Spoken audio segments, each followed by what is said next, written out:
Assalamualaikum warahmatullahi wabarakatuh. Semangat pagi teman-teman. Hari ini tanggal 26 Agustus 2025. IHSG hari ini turun 0,27% ya, 21,15 poin.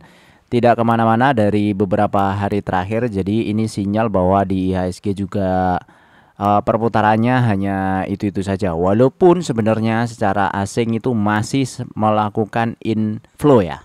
Jadi sampai hari ini tuh konsisten sudah berapa ini? Dari tanggal 11 Agustus inflow terus sampai hari ini. Jadi ini sinyal positif untuk saham-saham yang menjadi pilihan dari asing tentunya. Oke, saya hari ini akan bahas beberapa saham tapi nggak saya bahas detail ya. Cuma notice saja bahwa satu CLPI yang kemarin turun drastis. Ya, yang nyerok di 1150, 1155 selamat ya. Hari ini pasti sudah cuan karena kondisinya closingnya ini di atas harga kemarin ya. Harga bottom kemarin itu 5, sekian persen. Lumayan kan? Sehari dapat 5% itu sudah lumayan banget. Separuh dari target tahunan. Kalau target tahunannya sekitar 10%.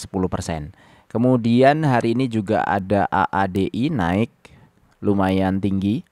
Grafiknya lumayan tinggi dan strong. Saya nggak tahu ini apa triggernya.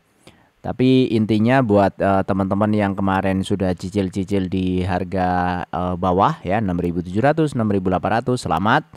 Hari ini pasti portonya hijau untuk AADI. Terus yang agak nggak masuk akal menurut saya ya ini MLPT ya, multipolar nih hari ini juga naik lagi. Padahal angka harganya sudah seperti ini, sudah 79.000, sudah luar biasa tinggi dari yang pertama. Ya, ini berarti dari angka 2000-an yang awal-awal di September 2024 sampai hari ini berarti sekitar 225 bar. Ini belum sampai setahun itu sudah cuan 3.670%. Jadi sudah 360 kali ya kira-kira lah ya. Kalau punya duit sejuta ya, itu hari ini floating profit itu capitalnya jadi 360 juta. Coba bayangin itu gimana tuh kalau kondisi seperti itu ya. Ini untuk yang menurut saya sih nggak terlalu masuk akal ya. Tapi saya sudah lepas MLPT di harga yang menurut saya pada waktu itu sudah nggak masuk akal, jadi saya lepas. Nah, hari ini saya akan bahas salah satu tulisan dari Pak Danang Kuncoro Wicaksono ini dari Facebook. Jadi ada eksperimen. Ini bagaimana jika kita mengumpulkan sekelompok tikus dan meletakkannya di tempat yang menyerupai surga, di mana mereka disediakan segala yang mereka butuhkan, termasuk makanan, air, dan tempat tinggal, tanpa adanya musuh alami dan tanpa tekanan psikologis maupun fisik. Ide ini muncul pada ahli biologi Amerika bernama John Calhoun yang memulai eksperimen terkenalnya pada 1970 yang menciptakan sebuah lingkungan yang luas dan seterusnya. Pada awalnya tikus-tikus itu berkembang biak dengan baik ya, menakjubkan. Dalam 315 hari aja perkembangannya menjadi 600 ekor. Ketika sudah 315 hari, laju perkembangan mulai menurun. Populasi mencapai sekitar 600 ekor, muncul ciri-ciri sosial baru, yaitu hierarki yang jelas, pengasingan sebagian tikus, dan terbentuknya kelas yang ia sebut kaum sengsara. Jadi tikus-tikus yang lebih besar menyerang yang lebih lemah, yang menyebabkan kerusakan psikologis para jantan. Sementara itu sebagian betina meninggalkan perannya dalam merawat anak, bahkan mulai menyerang anak betina lain tanpa alasan. Seiring waktu angka kematian di kalangan tikus muda meningkat hingga 100%. Dan setelah 2 tahun percobaan dimulai, tikus terakhir lahir dan pada tahun 1973 semua tikus dalam eksperimen yang dikenal dengan nama Universe 25 mati. Lebih mengejutkan lagi, eksperimen tersebut diulang sebanyak 25 kali dengan hasil yang sama setiap kali, kehancuran total masyarakat dan kepunahannya. Calhoun ingin membuktikan bahwa masyarakat, baik tikus maupun manusia, jika diberikan segala kenyamanan tanpa usaha atau tantangan, pasti akan jatuh ke dalam kehancuran internal.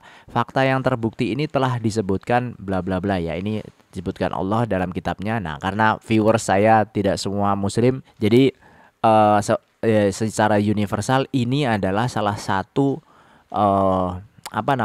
bagaimana dunia itu diciptakan. Ada siang malam, ada baik buruk, ada pasangannya masing-masing ya. Dan memang ini di ayat ini disebutkan, dan sekiranya Allah melapangkan rizki kepada hamba-hambanya, niscaya mereka akan melampaui batas di muka bumi, tetapi dia menurunkannya menurut ukuran yang dia kendaki. Nah, maksudnya apa di dalam pernyataan ini? Nanti ada hubungannya dengan tulisan berikutnya dari Pak Rosadi Jamani ini. Jadi kenapa saya selalu katakan kepada teman-teman, semua hal yang Anda riset, semua hal yang Anda beli itu jangan sangat tergantung dengan reviewer ya.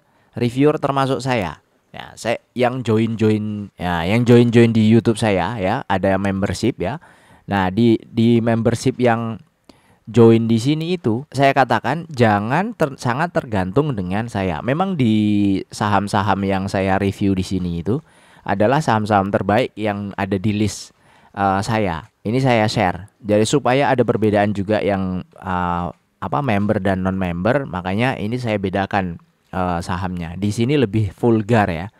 Saya nggak tedeng aling-aling lah, semua biasanya saya share di sana. Tapi jangan sampai ini itu menjadi sebuah kenyamanan bahwa ketika Anda membeli, Anda nggak ngelihat lagi fundamentalnya bagaimana, Anda nggak lihat lagi alasan Anda membeli itu seperti apa, itu nggak, jangan sampai itu terjadi. Nah, kenapa? Karena ini tadi. Ya, setiap eksperimen ketika kita itu dijadikan kenyamanan, mendapatkan kenyamanan, kan nyaman kan? Tidak perlu update, tidak perlu research, udah terima jadi, tinggal kita nyicil dan seterusnya, eksekusi beli, cuan, selesai, pindah lagi saham yang lainnya dan seterusnya, muter terus sampai cita-cita yang diinginkan itu tercapai. Nah, tapi nanti ketika suatu saat itu tuh kenyamanan itu keambil, kan kita nggak tahu. Umur saya juga nggak ngerti kan. Apakah akan bisa update terus di YouTube, kan kita juga nggak ngerti, umur nggak ngerti, rezeki berikutnya juga nggak ngerti, nggak paham. Makanya kita nggak boleh tergantung terhadap satu atau dua hal, atau apalagi reviewer. Iya, untuk belajar awal iya butuh mentor, butuh pegangan, iya. Tapi setelah itu harus kita putuskan sendiri. Nah, dari kenyamanan ini saya pesannya adalah jangan terlena dan tetap ya silahkan selalu riset sendiri. Nah, selanjutnya ada tulisan lagi, kedua adalah motif Dwi Hartono menghabisi Ilham akhirnya terjawab. Nah, ini yang kemarin saya juga sampaikan, saya bukan YouTuber ya. Saya bukan orang yang perfect, bukan orang yang sempurna. Kalau ada yang benar kayak kemarin CLPI ya. Hari ini kemarin kan CLPI turun drastis. Ini minta saran, ini beli atau tidak dan seterusnya tuh. Ada tuh yang minta saran ke saya, beli atau tidak. Ya sebenarnya secara fundamental bagus-bagus saja, beli di bawah mah oke-oke saja sebenarnya gitu. Dan faktanya hari ini juga naik ya, open gap dia opennya. Artinya ya cuan dari situ. Nah, cuma masalahnya itu membuat secara psikologis atau mental di saya sendiri itu berbahaya kalau saya nggak sadar gitu. Contohnya ini ada di motif Dwi Hartono. Dwi Hartono itu yang mana, yang kemarin rekaman CCTV ini loh, teman-teman. Saya dapat rekaman CCTV orang diculik di pelataran parkir ya, pakai mobil putih ini.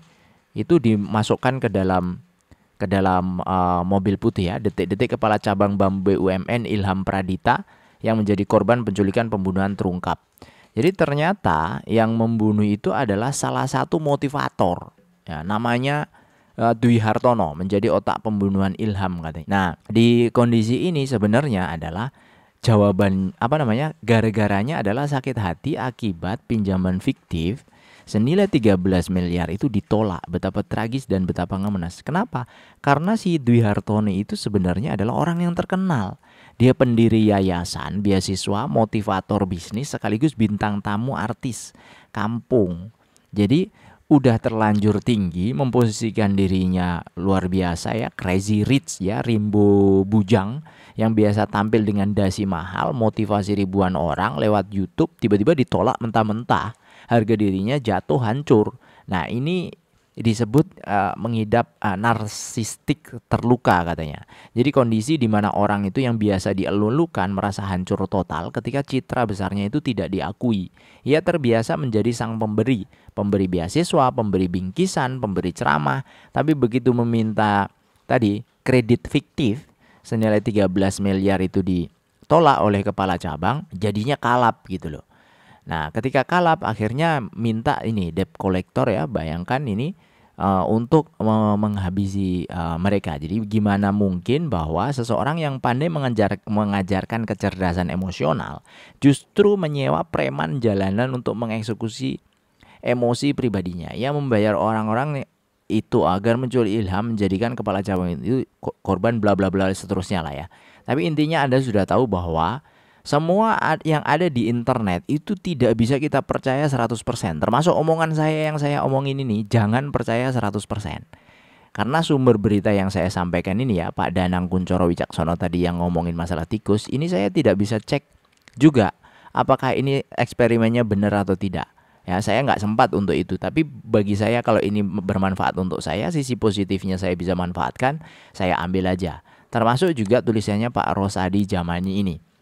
Tapi yang bisa kita ambil adalah bahwa semua yang di internet itu netral sampai kita itu melabelinya. Jadi apapun yang ada di internet itu tidak pernah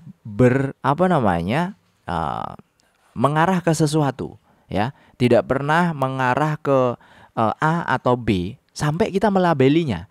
Melabeli di mana? Di pikiran kita. Jadi pas waktu ada sesuatu di internet berkata A, B, C, kemudian di pikiran kita proses, pikiran kita bilang, oh itu B, maka apa yang di internet itu warnanya B. Oh itu merah, maka yang di internet itu warnanya merah. Selama itu yang kita labeli atau kita sendiri yang melabeli, ya internet itu akan munculnya begitu.